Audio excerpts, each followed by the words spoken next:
I grew up in a town so small that everyone seemed to share the same dreams and disappointments. From as early as I can remember, I was no stranger to hard work. I started out as a welder when most kids my age were still figuring out which video game was the coolest. The clang of metal and the searing heat of the torch became a familiar, almost comforting rhythm in my life, a constant reminder that nothing worthwhile ever came easily. At 19, everything shifted in a way I hadn't quite anticipated. I married Emma, my high school sweetheart, the person who made even the toughest days seem bearable. Emma was always more than just a pretty smile and sparkling eyes. She had dreams that reached far beyond our small-town limits.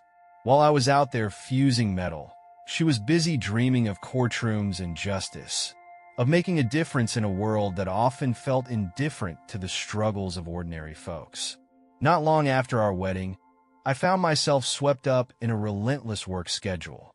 I put in what felt like 18 to 20 hours a day at the shop, burning the midnight oil and early mornings alike. Every shift was a mix of sweat, sparks, and determination. I wasn't just welding pieces of metal together. I was building the foundation for our future. Every extra hour I logged was a small sacrifice, a stepping stone towards ensuring that Emma could chase her dream of becoming a lawyer. I knew that each ounce of effort was a tangible investment in the life we'd both envisioned, even if the days were long and the nights were short. There were times, sitting in the quiet moments between shifts, when I questioned if the never-ending grind was worth it.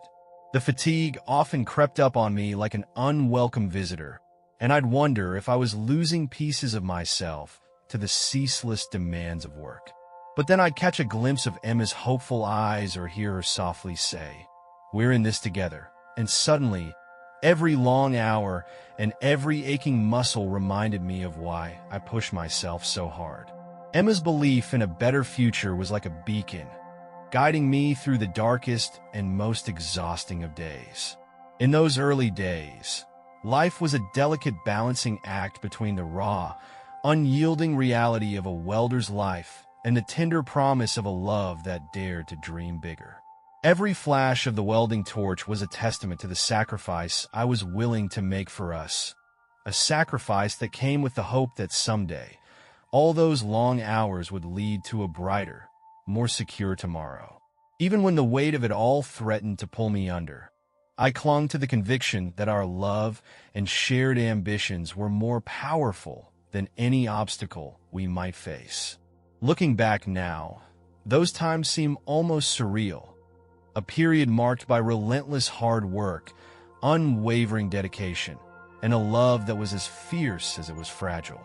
I didn't know then how much those early struggles would shape who I became, but I do know that every drop of sweat was a promise to Emma and to myself, that no matter how grueling the path, the destination was worth every sacrifice. After Emma graduated and landed her dream job at a prestigious law firm, I tried my best to be happy for her. I was proud. Really, I was, but it wasn't long before I started noticing that things weren't quite adding up. At first, she mentioned staying late at the office occasionally, something I chalked up to the demands of a high-powered career. But soon, those extra hours became the norm. One night, it was just a few extra hours. The next, it felt like she was spending the entire night away from home. I told myself that success often required sacrifices, yet a nagging feeling in the back of my mind kept whispering that something was wrong. I remember the nights vividly, lying awake in bed, listening to the silence, wondering what Emma might be doing while I was left alone with my thoughts. The absence of her familiar, comforting presence slowly began to carve out a hollow space in our home. I tried to trust her, to believe that her long hours were simply part of chasing a dream. But as days turned into weeks, the doubts grew louder. I couldn't shake the feeling that her explanations weren't adding up. Every time she promised she'd be home soon, the clock would tick far past midnight. The tension became unbearable, and despite my deep reluctance to invade her privacy, I felt compelled to take action. With a heavy heart, I installed a GPS tracker on her phone. I told myself it was for her safety, maybe even for my peace of mind, but deep down, I hoped it would either ease my growing fears or confirm the suspicions gnawing at me. What I discovered was like a punch to the gut. I had expected to see the usual pattern: her phone logging in near the law firm or at the courthouse during late hours. Instead, the tracker painted an entirely different picture. On multiple nights, the GPS coordinates pointed to places far removed from where she claimed to be. One evening, instead of her usual route back from work, her phone registered near a posh restaurant that I had never even noticed before. A place that, by all accounts, was completely out of character for someone who spent her nights buried in legal briefs and case files. Another night, the tracker showed her in a dimly lit parking lot in an industrial part of town, miles away from her office building. The evidence was as cold as it was undeniable. Emma was lying. The betrayal hit me hard. I had poured everything into our life together. My sweat, my tireless hours at the shop, every sacrifice made so she could chase her ambitions. And now, it seemed that while I was burning the midnight oil, she was secretly rewriting our shared narrative. My heart ached with the weight of deceit, and I couldn't help but wonder how I had missed the subtle signs that had been there all along. In the weeks that followed, I obsessively reviewed the tracker logs, searching for any inconsistencies or explanations that might exonerate her. But the more I looked, the more patterns emerged. It wasn't just random nights out. It was a consistent, deliberate pattern of meeting up in places that had nothing to do with her job. Every time she told me she was caught up with work, the GPS data suggested otherwise. The numbers, the timestamps, they all painted a picture of a double life I never imagined she was leading. And then came the twist that shook me to my core. One evening, while I was meticulously going over the tracker's history, I noticed something odd. Amidst the expected coordinates near the law firm and the erratic points that confirmed my suspicions, there was a recurring location in an area that seemed completely alien to the world Emma had built. This wasn't a trendy bar or an upscale restaurant. It was a quiet, almost forgotten part of town where the streetlights flickered and the air felt heavy with secrets. I stared at the screen, my mind racing with a million possibilities. Was this just another rendezvous point for a clandestine affair? Or was there something far more dangerous at play? I wrestled with the possibility that I had been so blinded by my own ambitions and sacrifices that I had overlooked the signs of a much deeper betrayal. My thoughts spiraled into a turbulent mix of anger, sadness, and disbelief. How could the woman I loved, the partner who had once been my everything, be hiding such secrets from me? Every piece of evidence made it clear that Emma's late nights weren't just about extra work. They were about meeting someone, or perhaps something, that she was determined to keep hidden. I remember the night I decided to confront these doubts head-on. I sat alone in our living room, the soft hum of the night outside contrasting sharply with the storm raging inside me. I replayed every memory, every conversation, trying to pinpoint when the rift had begun. Had I been so consumed by our dreams of a better future that I missed the warning signs? The late dinners alone, the hurried goodbyes, the fleeting glances when I asked her about her day. All these moments now felt like pieces of a puzzle that I'd been too blind to solve. Yet, even as my heart broke a little more with every revelation, a part of me clung to the hope that there was an explanation, a reason that would make sense of the unexplainable. I told myself that maybe Emma was involved in something I didn't understand, something that wasn't about infidelity at all. Could it be that she was entangled in a web of professional intrigue, or a case that demanded secrecy? The thought was both absurd and strangely comforting. I desperately wanted to believe that her deviations weren't personal betrayals, but rather the collateral damage of a career that came with its own set of complexities. But deep down, the evidence was clear. The late nights, the secret locations, the pattern of deceit, it all pointed to one heartbreaking conclusion. The woman I had supported through every struggle, who had once been the very embodiment of our shared dreams, was now a stranger living behind a carefully constructed facade. And in that moment, I was forced to face a truth I had long dreaded. The possibility that our love story, which had begun with such promise and sacrifice, was now marred by betrayal. As I sat there, grappling with the raw pain of my discoveries, I couldn't help but wonder what lay ahead. Would confronting Emma tear us irreparably apart? Or could there be a way to understand the reasons behind her actions? My mind was a whirlwind of questions without answers, and I felt utterly alone in a battle I never imagined I'd have to fight. I knew one thing for certain. The path ahead was shrouded in uncertainty, and the once solid ground of our shared life was now riddled with cracks.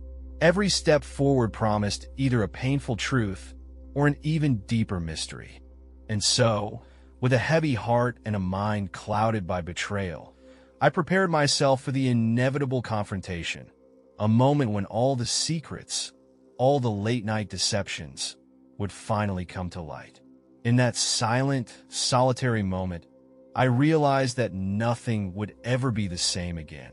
The trust we had built over the years was fractured, and the road to understanding, or forgiveness, would be long and uncertain.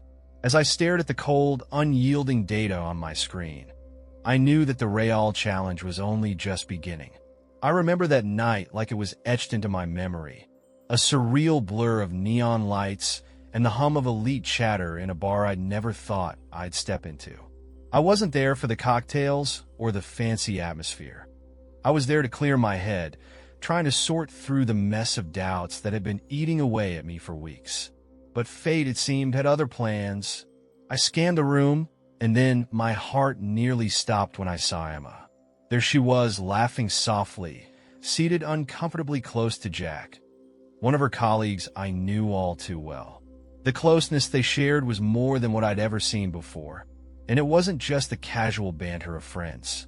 It was something more intimate, a subtle, yet unmistakable language of its own. My eyes were drawn immediately to her hand. Something was missing, a detail that screamed out at me. Emma wasn't wearing her engagement ring. For a moment, I let the shock register, my mind scrambling to find a reason that could justify this glaring omission. When our eyes met, she flashed me a quick, almost desperate smile and mumbled something about not wanting to lose it. "I just didn't want to lose it," she said, as if that were a satisfactory explanation. The words felt hollow, rehearsed even, a flimsy shield against the gravity of what I was witnessing. My pulse raced and my thoughts spun out of control. I knew deep down that the situation was spiraling into something dangerous, something that threatened to unravel everything we had built together. Yet in the midst of the betrayal that stung like acid, a stubborn part of me clung to the hope that maybe, just maybe, there was another side to this story. I forced myself to take a breath and not jump headfirst into anger. I sat down a few stools away, pretending to be absorbed in my drink, all the while watching every subtle movement between Emma and Jack. The bar's opulent decor and the soft murmur of conversations around me only amplified the intensity of the moment. Every time Emma laughed or leaned in, I felt a twist in my gut, an undeniable signal that things were far more complicated than a simple mistake. The more I observed, the more I wondered if I was being manipulated. Was this a carefully orchestrated scene meant to deflect my suspicions? Had she always intended to let me see this side of her? Or was it a reckless moment of poor judgment? Despite the bitter taste of betrayal and the clear signs that something was terribly off, I couldn't bring myself to confront her immediately. I needed answers, real, unfiltered answers. I eventually stood up and made my way over to them. My voice was a mix of hurt and cautious resolve as I said, "Emma, can we talk?" The words hung heavy in the charged air between us. Emma's eyes widened, and for a split second, I saw something flicker there, a mix of panic and a desperate need to control the narrative. Jack, sensing the tension, shifted uncomfortably in his seat and fell silent. In that moment, I realized I was standing at the edge of a precipice. I could either let the situation spiral into chaos or give her a chance to explain herself, to peel back the layers of deceit I had come to suspect. Despite every red flag screaming for immediate confrontation, I decided to hold back my anger. I wanted to believe that there might be a logical explanation behind this behavior. That maybe, somehow, this was all a misunderstanding born out of the pressures of her high-stakes job. So I took a deep breath and settled into a tense dialogue, urging her to explain the inexplicable. Emma's explanation was as evasive as it was unconvincing. She continued to insist that removing her ring was a precaution, a trivial act that somehow morphed into a defense against losing something precious. I couldn't shake the feeling that every word was calculated, designed to placate my suspicions rather than clear them away. That night, as I left the bar with more questions than answers, a maelstrom of emotions churned inside me. I wasn't sure if I had seen an affair unfolding or if I was witnessing the preliminary act of a deeper manipulation. Despite the clarity of the situation, Emma and Jack, too close, an engagement ring mysteriously absent, I decided, perhaps foolishly, to give her a chance. I needed to hear her full story, to understand the truth behind this tangled web before I made any irrevocable decisions. Walking out into the cool night, I felt the weight of that choice settle on my shoulders. It was a gamble with my heart, a leap into uncertainty with hope as my only safety net. I promised myself that once I got home, I'd confront everything head-on. For now, though, I clung to the fragile hope that beneath the layers of charm and carefully crafted excuses lay a truth I could still salvage, a truth that might yet explain how we had come to stand at the crossroads of love and betrayal. In the weeks that followed the bar incident, things took a strange turn. Emma, suddenly aware that I was growing distant, became unusually affectionate, overly so. She started planning small surprises, cooking elaborate meals, and acting as if nothing had happened. I wanted to believe that this was her way of making amends, of trying to fix what had been broken between us. But deep down I knew better. Something about her newfound devotion felt artificial, as if she was playing a role rather than genuinely rekindling what we had lost. Then came the night that changed everything. Emma insisted on making a special dinner for us, a quiet night at home, just the two of us. I should have known something was off from the moment I walked in. The table was set with precision, the candles flickering softly, casting long shadows along the walls. The scent of roasted meat filled the air, rich and inviting. But there was something else too, something I couldn't quite place, a tension hanging between us, just beneath the surface. She poured me a glass of wine, her smile warm, almost too warm. "To us," she said, lifting her glass. I hesitated for a second, but then took a sip. That was the last thing I remembered. When I came to, I was no longer in the dining room. My head throbbed, and my vision blurred as I tried to focus. A cold realization washed over me. I was tied to a chair, my wrists bound, my body sluggish. The dim glow of a bedside lamp cast eerie shadows around the room, making everything feel surreal, nightmarish. And then I saw them, Emma and Melanie, one of her colleagues from the law firm, standing beside me. Their expressions were unreadable, a strange mix of amusement and detachment. "You're awake," Emma said casually, as if I had simply dozed off during a movie rather than waking up restrained in my own home. Panic surged through me as I struggled against the bindings, but they held firm. "What the hell is this?" I demanded, my voice hoarse, my throat dry. Emma tilted her head, studying me like I was some kind of puzzle she had finally solved. "Relax, Michael. You're always so tense." Melanie smirked, arms crossed as she leaned against the wall. "You should consider this an eye-opening experience." Their words made no sense, and yet, the situation itself was crystal clear. This wasn't some prank, some misguided attempt at making a point. This was something darker, something deliberate. Emma stepped closer, placing a hand on my shoulder. "I realized something," she murmured, almost too gently. "For years, you were the one making sacrifices. You gave up your time, your energy, your dreams, all for me. And I was grateful, really. But then I started to wonder, Why should I be the only one getting everything I want? A cold dread settled in my gut. Whatever she had planned, whatever twisted game she was playing, it had been in the works for longer than I could have imagined. I pulled at the restraints, my heart hammering against my ribs. "Emma, you don't have to do this," I said, trying to keep my voice steady. "If this is about what happened at the bar, if you think I don't trust you—" "Oh, Michael," she interrupted with a soft laugh. "This isn't about trust. It's about freedom." Melanie stepped forward then, placing something down on the table beside me. A small, sleek black device. I had no idea what it was at first, but the way Emma's eyes flickered with excitement made my stomach turn. "This is just the beginning," she whispered. The room suddenly felt smaller, the air thicker. Every instinct in me screamed that whatever was about to happen next was beyond anything I could have prepared for. And for the first time in my life, I truly had no control over what came next. The moment I realized Emma wasn't just playing some twisted game, that this was real, calculated, and far worse than I could have ever imagined, something inside me snapped.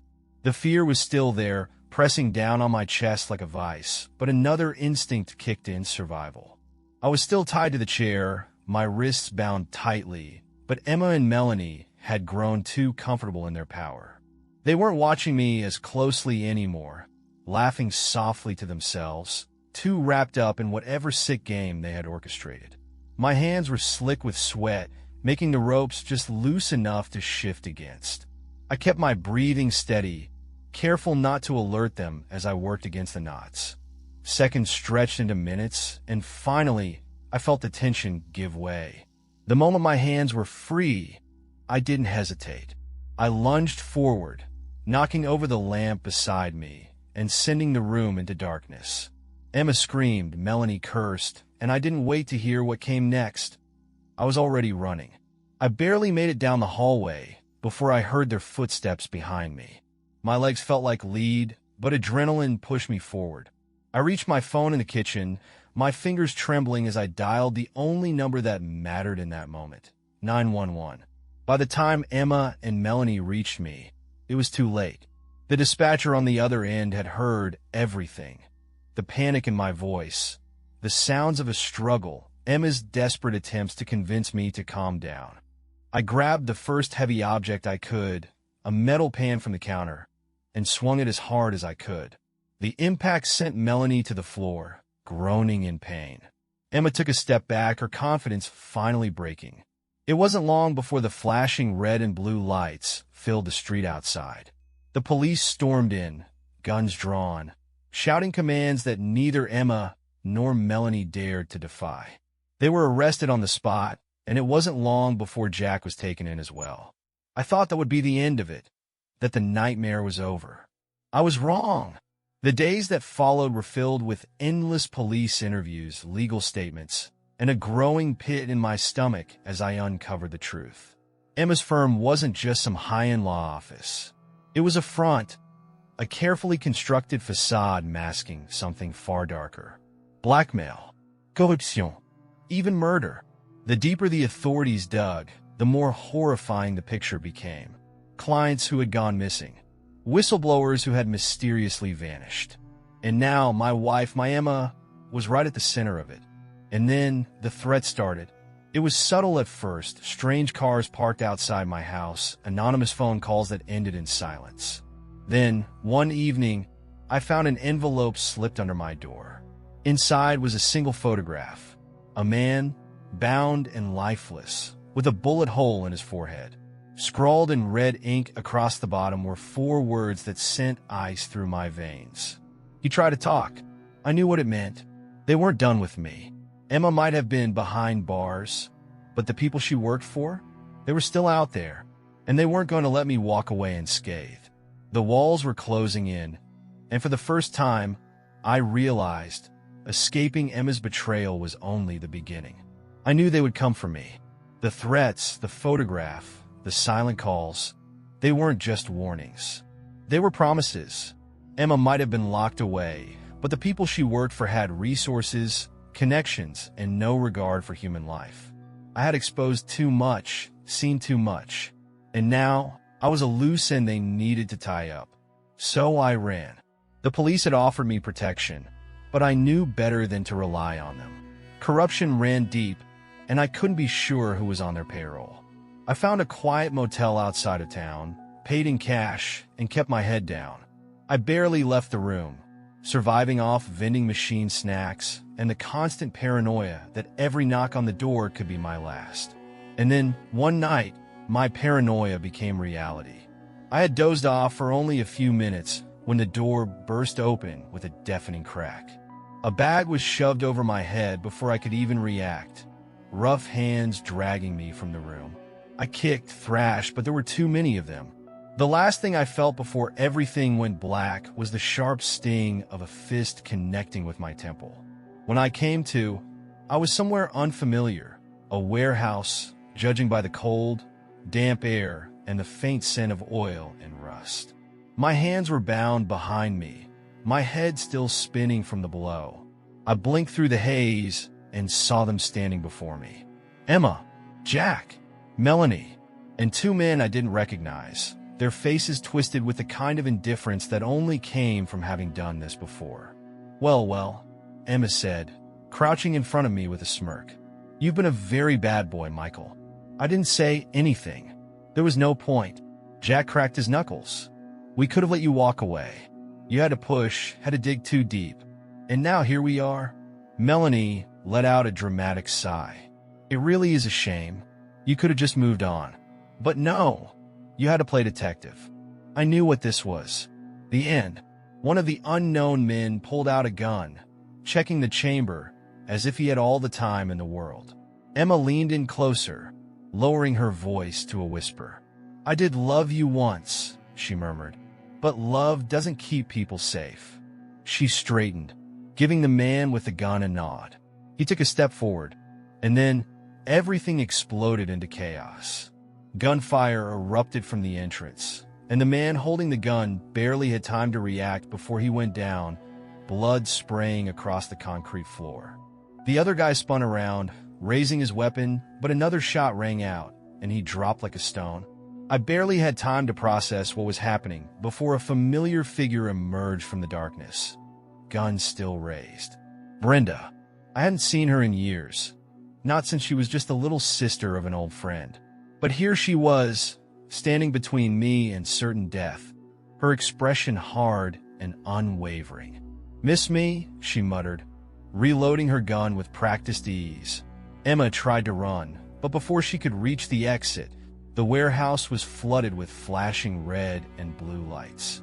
The police stormed in, weapons drawn, barking orders.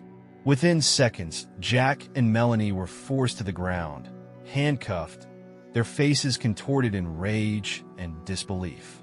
Emma stood frozen, her eyes locked onto mine one last time before she was yanked backward by an officer, her hands forced behind her back. It was over. I exhaled, my body finally releasing the tension I had been holding for what felt like years. Brenda holstered her gun, walking over to me and cutting the ropes binding my wrists. Figured you'd get yourself into trouble, she said, shaking her head. I let out a breathless chuckle. Yeah, you could say that. She helped me to my feet, her expression softening just a little. You're safe now, Michael. It's done. And for the first time in what felt like an eternity, I actually believed it. The nightmare was over. Emma, Jack, and Melanie were going away for a long time. The people they worked for had lost their pawns. And I was finally free. The trial was swift and merciless. The evidence stacked against Emma, Jack, and Melanie was overwhelming. Wire fraud, blackmail, obstruction of justice, conspiracy to commit murder. It was enough to bury them for life. And that's exactly what happened. They each received life sentences without the possibility of parole. The company they worked for collapsed under the weight of federal charges. Every corrupt deal, every crime they had buried beneath legal jargon and corporate power was dragged into the light. The world saw them for what they truly were: criminals, manipulators, parasites feeding off the lives of others. And in the end, the empire they built on lies crumbled into dust. As for me, I walked away from it all. The divorce was finalized without much of a fight. Emma had no leverage, no chance of spinning the story in her favor. Whatever twisted version of love she once claimed to have for me had disintegrated into nothing. And I was fine with that. I didn't want revenge, didn't even want closure. I just wanted to be free. With my old life behind me, I focused on rebuilding. My best friend and I started a business. Something real, something honest. We built custom furniture and home renovations, crafting things with our hands, making something out of nothing but raw materials and vision. Every piece we created was a testament to endurance, to survival, to the strength of starting over. And through it all, Brenda was there. I hadn't realized it at first, how much she had always been in my corner. She had seen the cracks in my marriage long before I did, had watched from the sidelines as I gave everything to a woman who only ever took. But when everything fell apart, she didn't say, "I told you so." She just stood beside me, quiet but unwavering, always ready to pull me back up whenever I stumbled. At first, I told myself we were just friends, that I wasn't ready, that after everything I had been through, I didn't deserve something as pure and simple as love. But love has a way of finding you, even when you think you're unworthy of it. It happened gradually, long conversations over coffee, the way she showed up at the workshop just to keep me company, the laughter that felt like home. Until one day, I looked at her and realized that she had been there all along. That she wasn't just my friend. She was my person, 10 months after everything. After the betrayal, the arrests, the nightmares that still surfaced in the quiet hours of the night. I asked her to marry me. I didn't make a big speech.